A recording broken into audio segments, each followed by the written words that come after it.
When I showed up for dinner with just us, there were 26 guests, balloons, and a banner. "Congrats on baby Emily." My sister smiled. My mom said, "We used your bonus. It was for the family anyway." I just nodded. That night, I froze every linked account, reversed 8 transfers, and pulled back the entire $10,200. By the next day, something about the deed had changed, and the calls started flooding in. I, 32M, thought I was walking into an intimate family dinner. My sister had called me 3 days prior, saying she wanted to cook for just the 3 of us, her, me, and our mother. She mentioned wanting to discuss something important about the baby, and I figured it was about childcare arrangements or maybe asking for advice about the nursery setup. I had just received my quarterly performance bonus from work, $10,200 after taxes. Not a fortune, but substantial enough that I'd been planning to finally fix the foundation issues in my house and maybe take a small vacation. My mother knew about the bonus because I'd mentioned it during our weekly phone call, expressing relief that I could finally tackle some overdue repairs. What I didn't expect when I pulled into the driveway was to see 15 cars parked along the street. Confusion hit first, then a sinking feeling in my stomach as I noticed the balloons tied to the porch railing. I walked through the front door to find 26 people crammed into my sister's living room. A massive banner stretched across the far wall reading, "Congrats on baby Emily," in glittery pink letters. The entire extended family was there. Cousins I hadn't seen in years, my sister's in-laws, even some of her college friends. Tables groaned under the weight of catered food, and there was an elaborate 3-tier cake sitting prominently on the kitchen counter. My sister approached me with this beaming smile, the kind that looked almost manic around the edges. She hugged me and whispered that she hoped I didn't mind the surprise, but she'd wanted to throw a proper celebration for the baby.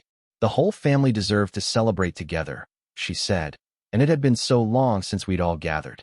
That's when my mother appeared beside us, her expression mixing excitement with something that looked almost defensive. She pulled me aside and explained that she'd helped coordinate everything. When I asked about the cost, because this kind of catered affair with professional decorations clearly wasn't cheap, she waved her hand dismissively and said they'd used my bonus money. After all, it was for the family anyway, and this was a family celebration. I stood there processing what she'd just told me. They had accessed my accounts.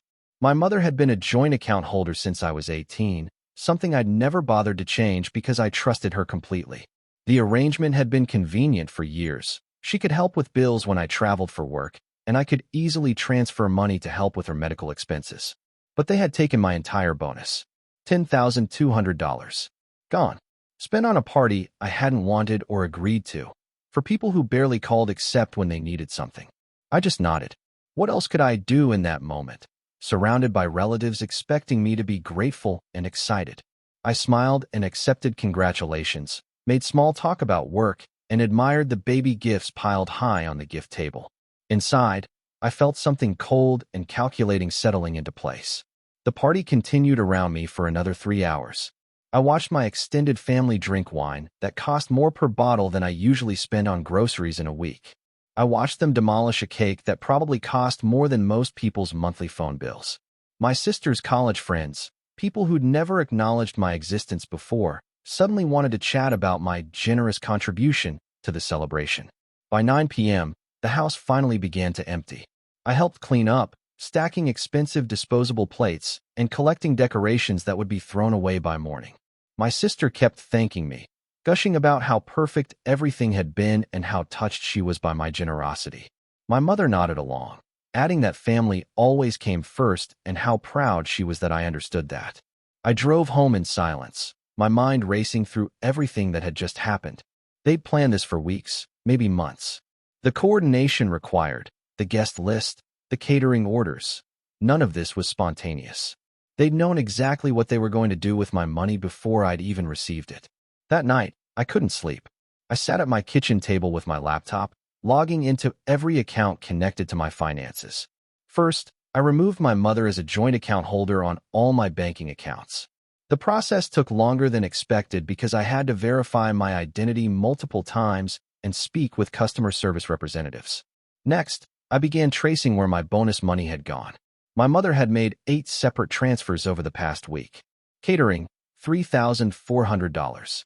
Event rental company, $1,800. Decorations and flowers, $900. Bakery for the cake, $400. Premium wine selection, $1,200. Gift contributions they'd made in my name, $600. Photography services I hadn't even noticed, $500.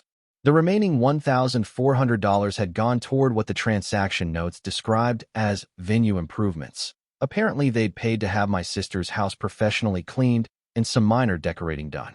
The beauty of modern banking is that most transfers can be reversed within 72 hours if you can demonstrate fraud or unauthorized use. Since my mother had technically been authorized to access the accounts, I had to be strategic. But several of the transfers had been made to vendors who hadn't yet provided their full services. The photographer was supposed to provide edited pictures within 2 weeks, and the catering company had only delivered half their contracted items, promising the rest for a follow-up family gathering next week. I spent 4 hours on the phone with various customer service departments. I reversed every transfer I legally could, which amounted to $8,100. The $2,100 that had already been fully processed and delivered, mainly the food that had been consumed and the venue cleaning, was irretrievable, but I'd recovered the vast majority of my money. But I wasn't done. My family had always assumed they could count on my financial support because I'd been successful in my career and had never married or had children. Over the years, I'd paid for my mother's car repairs, helped with my sister's down payment on her house, and covered countless smaller expenses without complaint. They'd grown comfortable with the idea that my money was their safety net. I'd been planning to fix my house's foundation issues, but instead, I decided on a different kind of structural change. My mother owned her house outright. It had been paid off for 15 years. But what she didn't know was that 3 years ago, when she'd been struggling with medical bills, she'd asked me to co-sign on a home equity line of credit. She'd only used about $30,000 of the available credit limit, and she'd been making the minimum payments reliably. However, as the co-signer, I had certain rights regarding the property. After consulting with a lawyer, I learned that I could legally demand immediate full repayment of the outstanding balance due to what the contract termed material changes in financial circumstances. My unauthorized bonus being taken certainly qualified. If my mother couldn't pay the full balance within 30 days, I had the right to assume control of the debt and the associated collateral, meaning her house. I'd never intended to actually take my mother's house, but I wanted her to understand exactly how serious I was about boundaries and respect. So I initiated the legal process. By the next morning, the phone call started. My mother called at 7 a.m., hysterical. Her bank had contacted her about the home equity line being called in for immediate payment. She couldn't understand what had happened or why this was occurring. She kept asking if I knew anything about it, if there was some mistake with the banking system. I explained calmly that I was exercising my rights as co-signer due to the unauthorized use of my funds. If she could repay the $10,200 she'd taken from me, plus the outstanding $31,400 balance on her home equity line, we could resolve this immediately. The silence on the phone stretched for nearly a minute before she started crying. My sister called 20 minutes later, screaming. Apparently, my mother had immediately called her, sobbing about losing her house. My sister accused me of being cruel and vindictive, of ruining what should have been a beautiful family celebration. She couldn't understand how I could be so heartless over money, especially when the party had been such a success and everyone had such a wonderful time. I let her vent for 5 minutes before asking if she had $41,600 available to resolve the situation. The silence was telling. Then came the parade of extended family members. Cousins who hadn't spoken to me in years suddenly had my phone number and were calling to tell me what a terrible person I was. My mother's sister called to lecture me about family loyalty and how disappointed my deceased father would be in my behavior. Each conversation followed the same pattern: anger at my actions, appeals to family unity, and then awkward silence when I mentioned the specific dollar amount needed to fix everything. By the afternoon, my sister arrived at my house unannounced. She looked exhausted and was carrying the baby, who had been the supposed guest of honor at the previous night's celebration. She asked if we could talk reasonably about this situation like adults. She sat in my living room and explained that they'd only wanted to do something special for the family. Yes, they should have asked first, but they'd known I would have said no if they'd mentioned the cost. They'd thought I would be happy once I saw how much joy the party brought everyone. how it had brought the whole family together for the first time in years. I asked her how she would feel if I'd gone into her bank account and taken 5 months of her car payments to throw myself a birthday party. She said it wasn't the same thing because she had a baby to support and couldn't afford surprises like that. When I pointed out that I also couldn't afford $41,600 surprises, she looked confused. She genuinely didn't seem to understand that taking my money without permission was theft, regardless of how they'd spent it or whether the end result was enjoyable for others. Update 1. 3 days after initiating the legal process, my phone stopped ringing constantly. The extended family had apparently realized that calling to yell at me wasn't changing anything, and my immediate family was beginning to understand the reality of their situation. My sister came to see me again, this time without the baby. She looked like she hadn't slept and got straight to the point. She wanted to know what it would take to make this go away. They couldn't come up with $41,000, but she was willing to work out a payment plan or some other arrangement. I'd been thinking about this conversation for days. I told her I wanted 3 things. First, a written acknowledgement from both her and my mother that they had taken my money without permission and that this constituted theft. Second, a legally binding agreement that neither of them would ever access my financial accounts again, with significant financial penalties if they violated this. Third, they needed to pay me back the $2,100 that I couldn't recover from the vendors, plus interest, within 6 months. She agreed immediately to all 3 conditions, but then asked about the house situation. I explained that those were the terms for me to drop the demand for immediate repayment of her debt, but the cosigner arrangement on my mother's home equity line needed to be removed entirely. She would need to refinance and get me off the loan within 90 days. My sister looked panicked and said my mother would never qualify for refinancing on her own with her limited income and age. I suggested she could co-sign for my mother instead, since she seemed so invested in keeping the family's finances interconnected. The reality was that my sister couldn't qualify as a co-signer either because her own debt-to-income ratio was too high, especially with the new baby expenses. But this wasn't my problem to solve. Update 2. A week later, the family dynamics had shifted completely. My mother, who'd initially been angry and defensive, had apparently spent time talking to a financial counselor at her bank. She called to apologize, not just for taking my money, but for years of assuming I would always be available as their financial backup plan. She admitted that she'd never really considered my perspective or my own financial goals. In her mind, I was successful and single, so helping family was just what I did.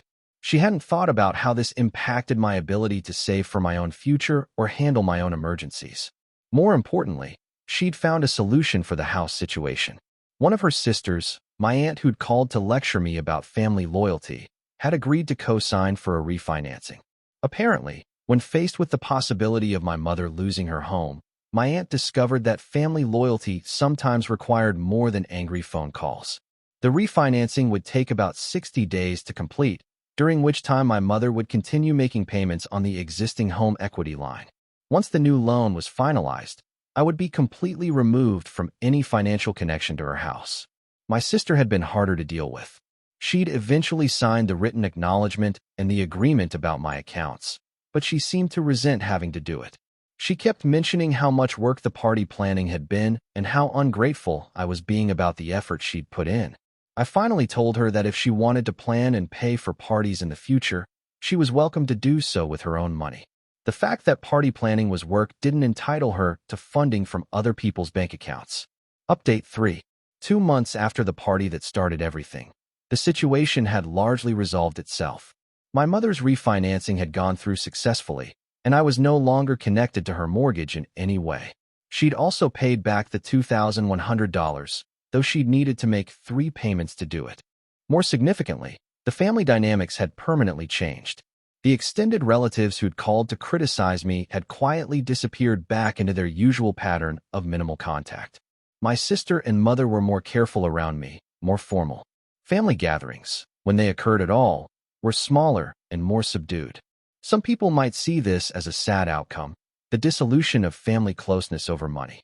But I realized that the closeness had been somewhat illusory to begin with. When I thought about it honestly, most of our family interactions had involved them needing something from me: help with expenses, solutions to financial problems, or simply the security of knowing I was there as a backup plan. The party itself became a family legend, though not in the way my sister had intended. It was the most expensive family gathering anyone could remember, and definitely the most dramatic in its aftermath. The photos, which I never received despite paying for photography services, apparently captured a lot of happy moments that everyone now viewed with some awkwardness. I used my recovered bonus money exactly as I'd originally planned. The foundation work on my house took 3 weeks and eliminated the moisture problems I'd been dealing with for 2 years. I also took a long weekend trip to visit a friend in another state, something I'd been putting off for months. The irony wasn't lost on me that I'd ended up getting exactly what I'd wanted from my bonus money: home improvements and a vacation. It had just taken a more complicated route than expected. Looking back, I don't regret how I handled the situation. Setting boundaries with family is never easy, especially when those boundaries involve money and long-standing patterns of behavior. But I'd learned that being family doesn't grant unlimited access to someone else's financial resources, and that generosity stops being generosity when it's taken without permission.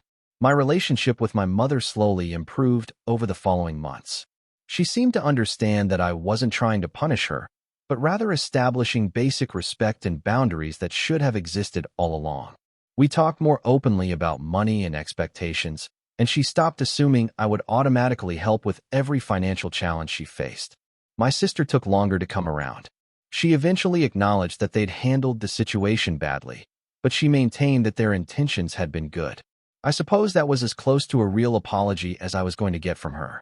The baby, Emily, was now crawling and babbling, completely oblivious to the financial drama that had surrounded her welcome party.